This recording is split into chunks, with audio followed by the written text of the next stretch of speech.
lot of direct boxes just kind of sound like a direct box. Like you don't really get excited about it. Yeah. This will sound more like when you plug in and play through this. This will sound more like an amplifier. It sounds like an old tube amplifier. So what you have here is a 12AU7 tube, and that'll feed into a 12AX7. So if you keep the AX7 low and turn up the AU7, it gives you a tube sound, but it's much more like kind of clean, pristine kind of a tube. If you back off of this a little bit and start driving the 12AX7, now that's going to start sounding more like a guitar amp, where you start getting a lot more like lush tube sound, a lot more kind of harmonic distortion and that kind of thing. DI level controls the output in the back, because when you start pushing these, because they are real tube stages, that output will get very hot. So this lets you balance it out for your engineer. Polarity reverse, ground lift. And then what the character switch does, when you flip that on, it's a subtle boost, about 2 dB at about 80 hertz, but it's pretty wide.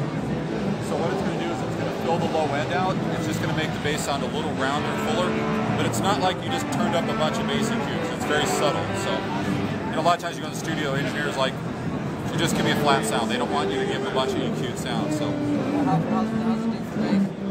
Pardon? How's it doing for bass? I mean, that's what I'm a bass guy, so this was designed specifically for bass, This knob here, when you turn this on, that engages the bass boost. This is a high-pass filter, low-pass filter combined. So right here, you're listening just to bass boost. As you crank it up, you're now from 50 hertz to 30 hertz, you cut out about 9 dB. And from about 10K to 20K, you cut out 9 dB. So it gets rid of the subsonic, the really kind of low rumble sound. It also takes a little bit of the sheen off the top and a little bit of the hiss out of there. So it just kind of really tight, it kind of makes your bass sit different in the mix. So if you're recording with this, like normally, like sometimes it'll get muddy because your bass and the kick drum are kind of in the same spot. It'll kind of make this rumbling low noise.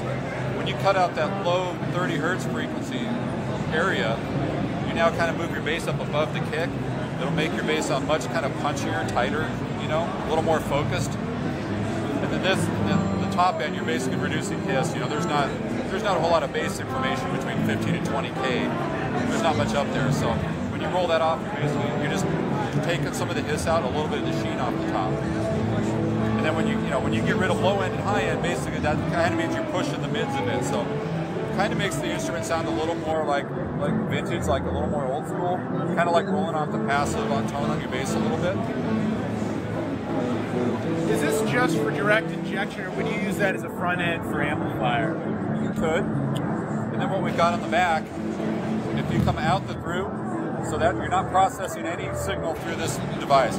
You plug in, this goes total clean signal right back to your amp. So you haven't changed the sound of your amp at all. Right. But you can send to the front of house, now you can send them a nice, really rich tube sound. Right. Or if you want, you can send a really rich tube sound to your solid state amp and warm it up a bit. Yeah, exactly. If you come out of the post, then you're listening to the tubes, you're listening to the character switch, and that can go into the input of your amp. Switchable voltage. Yep. So it can go all over the world. 230 all over the world. Where's the serial number on this one?